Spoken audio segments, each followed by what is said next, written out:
I'm Insomniac, and this is the Bertucci DX3 Field.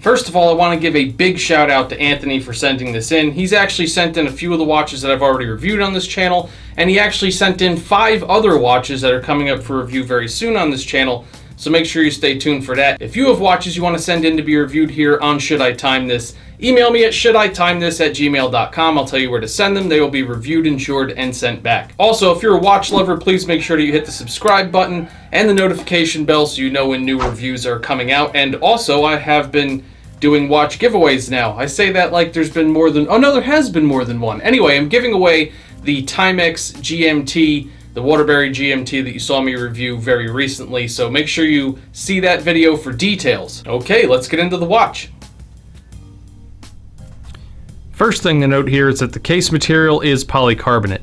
And I've had some watch people go after me in the comments section of the Victorinox video that I did for calling that plastic, but keep in mind that when you Google polycarbonate, it defines it as thermoplastic polymer. So yeah, it's basically super durable plastic. One immediate benefit of having a polycarbonate case is the fact that between how light the material is and how light the cord's movement is, this whole watch body is super light. The one big drawback to most polycarbonate cases I've come across, though, this one included, is that the overall shape and lines and separations lack any kind of real definition. Although with that said, there's nothing special about this case design, but there's nothing wrong with it either. It's simple and inoffensive.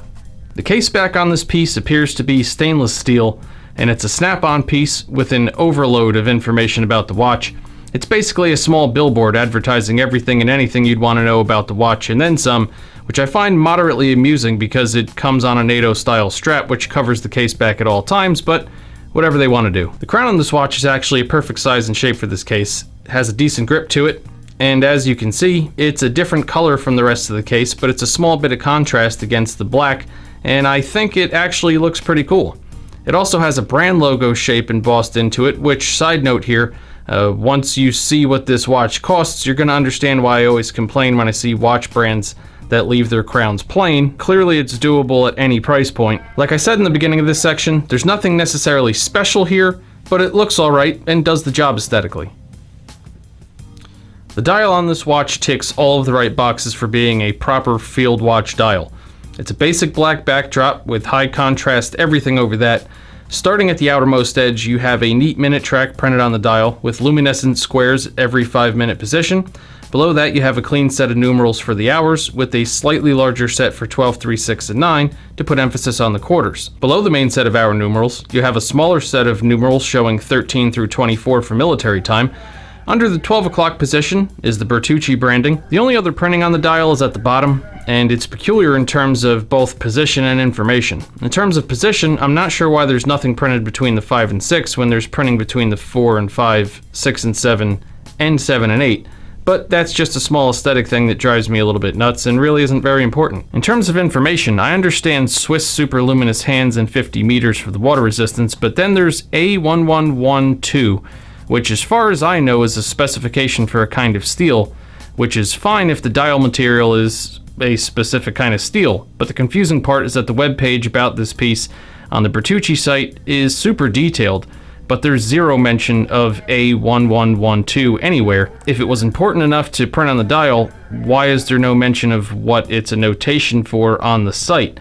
All in all though, I could just be missing something here. If you know what A1112 is for, please leave it down in the comments for me. Last but not least, we have the hands, which are mostly nice with a touch of strange. Starting with the mostly nice, I love the shape of all 3 hands, and I appreciate the subtle sporty touch with the red second hand, which features a counterbalance in the shape of the Bertucci logo. All 3 of these hands are a good length for this dial and have clean points indicating where each hand is pointing. The small bit of strange comes with the thickness of the hour and minute hands. Now keep in mind that this case is only 11 millimeters thick, so I wasn't expecting some beefy set of hands, but these hands are so thin that they almost resemble some kind of paper. Although with that said, I actually like how that extra thin height profile almost makes it appear as if the hands are literally laying flat against the dial, so that's pretty cool. Okay, so before I give you the typical Loom shot and share my impressions, I thought I'd share something with you that I read on the listing for this watch on the Bertucci site regarding the Loom. For those of you who enjoy watch companies throwing shade at each other, you'll appreciate this. Bertucci says, and quote, "The hands and markers are treated with high-performance Swiss super luminous material that will intensely glow for hours based on exposure to sunlight or indoor lighting, not requiring a button push, a weak point, and will not deplete battery or require two-hand operation." And keep in mind that that was all a quote right from the Bertucci site. Just in case you're not sure what happened there, this was Bertucci taking a jab at Timex with their Indiglow feature, and I'm not going to lend an opinion on whether or not I have a side in that argument in this particular video, but I thought I'd point that out. The Loom on this watch is what Bertucci calls a high-performance Super Swiss luminous material, and I'm partially impressed with this Loom. As you can see here, the hands glow a lot brighter than the markers around the outer edge of the dial, and that inconsistency is the one thing that I don't love about this Loom, although to be fair, there's a lot more surface area to hold a charge in the hands, so it's understandable. What impressed me though was how easily the Loom picks up a charge even from standard indoor light, and how long it lasts. The majority of watches that I've reviewed on this channel, which all cost more than this piece, haven't had Loom this sensitive or this long lasting, so that's a nice surprise here. Time at a glance on this watch is excellent. The hands, numerals, and minute track all contrast flawlessly against the black backdrop. Everything is large, legible, and cleanly laid out, and the hands, as stated earlier, are a great length and show a clear point to indicate their positions on the dial, so it's really easy to get a quick read of the time on this watch. Bertucci doesn't tell you who makes the movement for this watch, just that it's Japanese, but as with most quartz movements, this watch has been dead on accurate to the minute since I've received it and hasn't deviated from the current time in any direction, so clearly it's accurate. And the look of the movement is decent too. More than decent once you see how much this watch costs. There's no springiness or slop to the stop of each second, and the second hand almost stops on each marker in the minute track, so it looks almost as solid as it is accurate. This watch comes on a Bertucci brand heavy-duty B-type nylon webbing NATO style strap in this cool green color they call Forest, which does look good with the black watch body. Now, I'm going to shock 97% of the watch world by saying this, but I'm actually not a fan of NATO style straps, although don't worry, I'd never subtract points from a section just because I'm not personally a fan of something. With that said, I actually like this strap overall. It's really thick and seems like it'll be super durable over time. I found it fairly comfortable, it's long enough that I'm pretty sure it would fit on any sized wrist, and the steel strap loops not only look and feel substantial and beefy, but I like the fact that they're a perfect aesthetic match to the buckle on this strap. So as much as I'm not a fan of NATO straps, I'd have to say well done. It not only looks the part with this field watch aesthetic, but it's a better NATO style strap than some of the ones I've come across on watches that cost a lot more than this. Last but not least, we have value, and this is the part of this watch that really impressed me the most. As I've shown you throughout the review, it's not a fancy watch, but it's a solid, reliable, handsome looking field watch with everything you need and nothing you don't.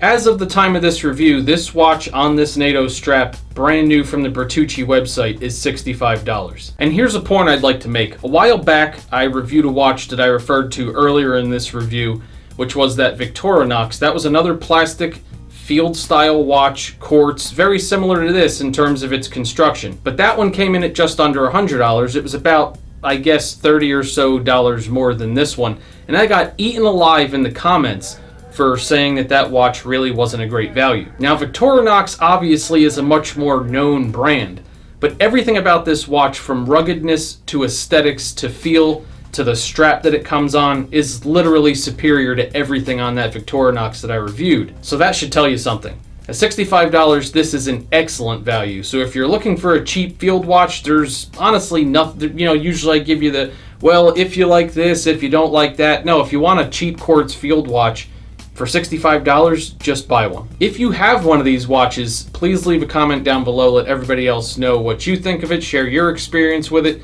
A little surprise I'll throw in here at the end for the few of you that might still be watching at this point, I actually ordered one of these on a black NATO strap. Same watch, just with a black NATO strap.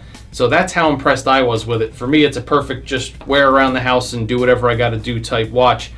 So yeah, I liked it enough, and it's cheap enough that I actually hopped on and ordered one before I filmed this review. So like I said, really great value for the money. Anyway, again, make sure you subscribe, stay tuned. Like I said, I have at least 5 more of this gentleman's watches coming up for review, plus some other stuff that I know I have coming in soon. So lots of watch reviews coming. Thanks for watching, and I'll see you all soon.